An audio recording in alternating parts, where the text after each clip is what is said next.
Fala, Tricolada, beleza? Alexandre Antônio na área para mais uma análise de mais uma vitória do Fluminense.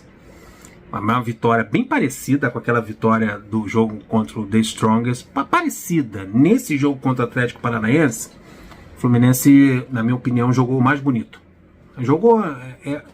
o formato, as características dos dois jogos são semelhantes. Por quê? No jogo contra o The Strongest, que tem a coincidência do gol do Nino de cabeça, da vitória pela Libertadores, e agora nesse jogo pelo Campeonato Brasileiro, pela segunda rodada contra o Atlético Paranaense, também teve um gol do Nino de cabeça, mas tem outras coisas que são semelhantes. É o domínio do Fluminense no primeiro tempo da partida. Domínio total, o Fluminense criando um caminhão de oportunidades. E no segundo tempo também o Atlético Paranaense retomando o controle do jogo, no início ali do segundo tempo, assim como o The Strongest fez lá na Libertadores, e depois na metade ali do segundo tempo o Fluminense retomando as rédeas da partida e terminando o jogo bem. Isso foi bem semelhante. Mas mesmo com essas semelhanças na característica das duas partidas, nesse jogo, especificamente pela segunda rodada do Campeonato Brasileiro, o Fluminense, que é líder, venceu o primeiro jogo por 3-0 em cima do América, jogando fora de casa, e agora venceu por 2-0 um adversário complicado, que é o Atlético Paranaense, jogando no Maracanã e jogando de sobra. Sobra mesmo. Primeiro tempo, o Atlético Paranaense não viu a cor da bola, o Fluminense meteu 2-0 e acabou o jogo. Então são 3 gols na primeira rodada, 2 gols na segunda rodada. São 5 gols marcados em 2 jogos e nenhum sofrido até agora no Campeonato Brasileiro. O Fluminense é líder da competição com sobra. Não tem nem como a Flapress enganar aí na liderança, só se acontecer algo diferente. Então, rapaziada, está acontecendo coisas nesse Fluminense de 2023 que faz tempo que eu não vejo. Eu me lembro do Fluminense campeão de 2010 com Emerson Sheik, com Washington, com Carlinhos, com Mariano na lateral direita. O Fluminense campeão brasileiro de 2012 com Cavalieri, com Edinho, com Jean. Porra, cara, um Deco, Conca em 2010, carregando o time nas costas. Então, bons times montados pela Unimed, mas você ia para o jogo, você tinha vitória, você tinha a conquista do Campeonato Brasileiro, mas tinha jogos que era complicado. E que o Cavalieri, o goleiro desse time do Fluminense, campeão brasileiro, era o destaque do jogo, fazendo defesas incríveis.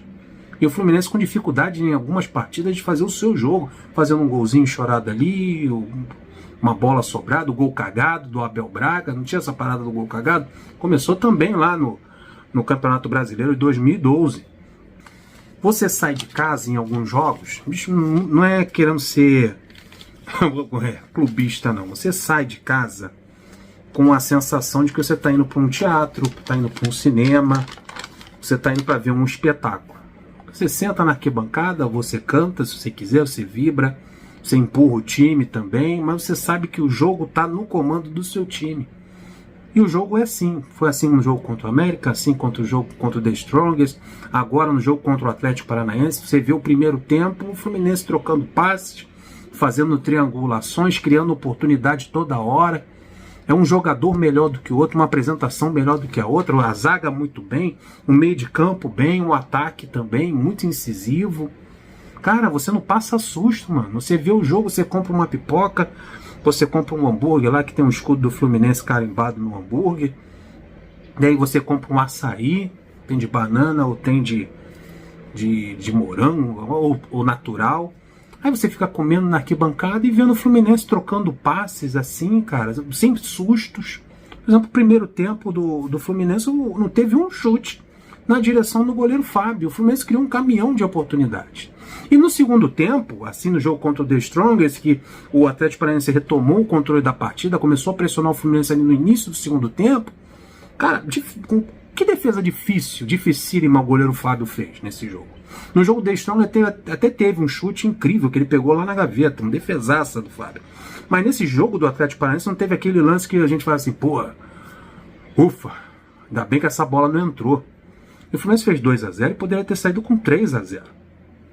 Então você tá torcendo para um time que tem uma defesa boa, uma defesa segura, mesmo com o Felipe Melo, né, criticado por muitos, Você tem bons laterais, mesmo na improvisação do Alexander pelo lado esquerdo, o Samuel Xavier muito bem pelo lado direito. Você tem bons meias jovens como o André, jogando, o Lima também entrando muito bem na equipe, o Ganso organizando, o Ganso fazendo as vezes ali do Deco e do Conca no meio de campo, né, comandando o meio de campo do Fluminense. E o trio de ataque é um espetáculo, mano. O trio de ataque do Fluminense é terrível. É Cano, é Arias. O Keno não tão bem assim pelo lado esquerdo. Você fica na expectativa do segundo tempo, do Lelê entrar, do John Kennedy.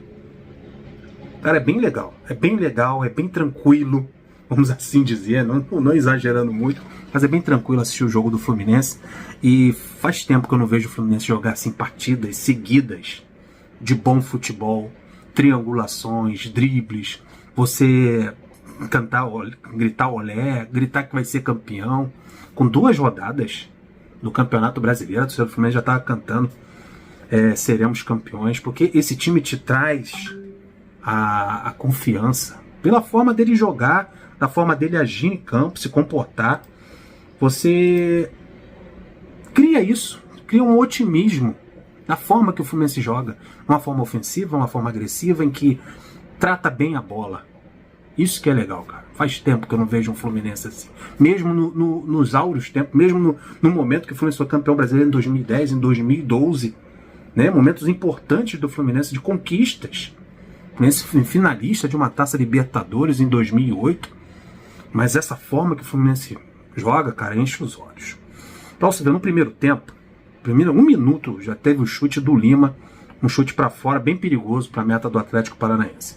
Aos 4 minutos teve uma bola na trave do Cano, que não vem fazendo gols, mas está sempre ali, fuçando, bola bate na trave, não entra. É aquele negócio, tem que dar um descanso para ele. Em algum momento vai ter que poupar, porque na hora de concluir, falta força e precisão. Isso parte também para o lado físico. Aí teve 6 minutos de jogo, teve um chute do André, também chute para fora, mas é bem perigoso.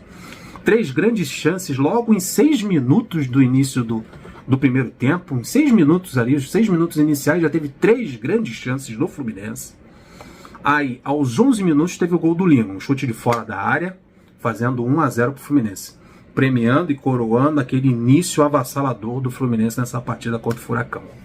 Aos 17, o Fluminense já era o senhor da partida, comandava tudo, 20 minutos de domínio completo do Fluminense no primeiro tempo. Aos 30, teve um chute também de fora da área do Samuel Xavier, muito bem na lateral direita. 2 grandes apresentações seguidas do Samuel Xavier com a camisa do Fluminense.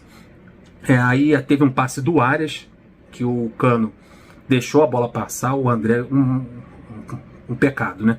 O Arias dando assistência, o Cano fazendo o corta-luz, o André dominando na marca do pênalti, fazendo o seu gol merecidamente, pelo que ele vem atuando, pelo que ele vem jogando.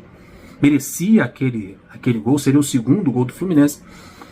Mas eu estava na arquibancada, estava ali na leste superior, até agora eu não sei o que o juiz marcou, anulando o gol do André. Triangulações perfeitas, principalmente pelo lado direito, o Fluminense utilizando muito o lado direito. Então, a única coisa que eu vejo de porém ali, que me incomodou um pouco, é a insistência com o lado direito. Eu acho que às vezes não é nem culpa do Keno e nem culpa do Alexander.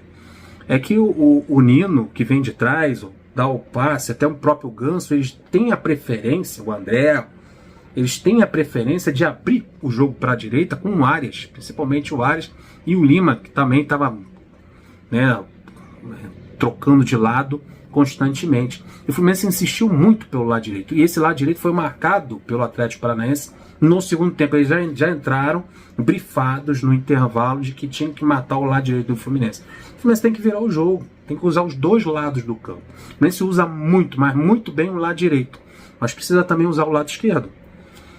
Isso aí complica. Aos 42, chutaço do Cano, o goleiro Bento pegou. Tá vendo que o Cano, ele não tem feito os gols, mas botou uma bola na trave, fez um grande chute que o goleiro Bento pegou. Tá sempre ali o nosso jogador. Então o primeiro tempo terminou assim, com o Furacão não dando um chute na direção do goleiro Fábio, o Fluminense dominando completamente o primeiro tempo. Aí vamos para o segundo tempo. O segundo tempo é completamente diferente, começa diferente do primeiro tempo, com o Atlético Paranaense pressionando o Fluminense, não deixando o Fluminense jogar, tomando conta do meio de campo, da intermediária, e tentando chegar na meta do Fluminense. É que o Nino e o Felipe Melo estavam muito bem, e também o André ali na marcação, até o Ganso roubou algumas bolas, dificultando as ações ofensivas do Atlético Paranaense. Daí com 1 minuto teve o chute deles que o Fábio pegou, foi a primeira defesa do goleiro Fábio na partida. Foi a 1 minuto do segundo tempo. Aí a postura deles, pressionando, e o gol do Fluminense só foi surgir aos 23 minutos, no momento que o Fluminense já tinha recuperado. Aí o Fluminense começou a retomar as ações do jogo, aí saiu o segundo gol do Fluminense numa cabeçada belíssima do Nino, segundo a minha visão lá da arquibancada, acho que foi um cruzamento perfeito do André. Jogou na área, o Nino deu uma cabeçada aos 23 minutos aí, deu aquele banho de água fria, aquele balde de água fria na equipe do Atlético Paranaense. Aí eles não tiveram força mais para reagir. 2-0 no placar, eles ainda insistiram com alguma coisa, mas o Fluminense começou a fazer as suas substituições, trocar, rodar o time, fazer o time ficar com mais perna para jogar, e começou a complicar o Atlético Paranaense. E também tiveram alguns problemas físicos, algumas trocas, precisaram trocar os jogadores, fazer substituições muito cedo por problemas físicos. Isso também facilitou o Fluminense e atrapalhou o lado deles. A primeira alteração foi a saída do Felipe Melo para a entrada do Vitor Mendes aos 26 minutos, coisa que é muito normal. Chega um determinado tempo do segundo tempo que o Felipe Melo não aguenta mais, tem que trocar. Vitor Mendes entrou muito bem. Teve a saída do Lima para a entrada do Thiago Santos, para fechar ali, para jogar mais à frente ali da zaga, para dar uma proteção, já que o Atlético Paranaense estava tentando alguma coisa, e para dar uma liberada no André. Teve a saída do Keno para a entrada do Lelê, aos 34 minutos, Lelê que entra muito bem nos jogos, entrou novamente bem. Teve também o descanso do Ganso para a entrada do Pirani, que acontece quase todos os jogos. O Pirani está claramente que é o reserva do Ganso em algumas partidas. E a saída do Cano para a entrada do JK aos 42 minutos. Achava que dessas trocas aqui do Felipe Melo, do Lima, do Keno, do Ganso e do Cano, eu acho que deveria dar um descanso para o Arias.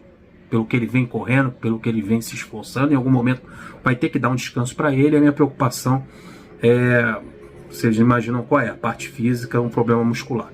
E eu não quero que isso aconteça, porque o Arias é o principal jogador do ataque do Fluminense. Tudo acontece pelo lado dele. Olha, além do gol do Nino aos 23 minutos, após uma assistência do André, teve um lance ridículo, né? Por parte do árbitro, que parou bastante o jogo, inverteu muitas faltas. O chato fala pra caramba com os jogadores dentro de campo, deu 7 minutos de acréscimo, sem necessidade, uma arbitragem bem confusa. Aos 30 minutos, o Zanovelli, que é o nome do árbitro, marcou pênalti inexistente e teve que ser chamado pelo VAR para anular o pênalti contra o Fluminense. Achei muito estranho ele arrumar aquele pênalti a favor do Atlético Paranaense, que poderia colocar o Atlético Paranaense na partida. Mas graças a Deus o VAR estava ali e anulou aos 30 minutos do segundo tempo o pênalti marcado a favor do Atlético. Bom jogo do Fluminense, mais uma boa partida, mais um jogo tranquilo no Maracanã, de festa de crianças, de senhoras, de mulheres, de jovens, todos no Maracanã, uma tarde maravilhosa de sábado para assistir um bom futebol. Então, graças a Deus é o nosso time que joga esse futebol bonito. Parece um espetáculo, parece uma ópera, parece um teatro, parece um filme. E bom filme. Deixa o like, se inscreva no canal, compartilha, até o próximo vídeo. Flui!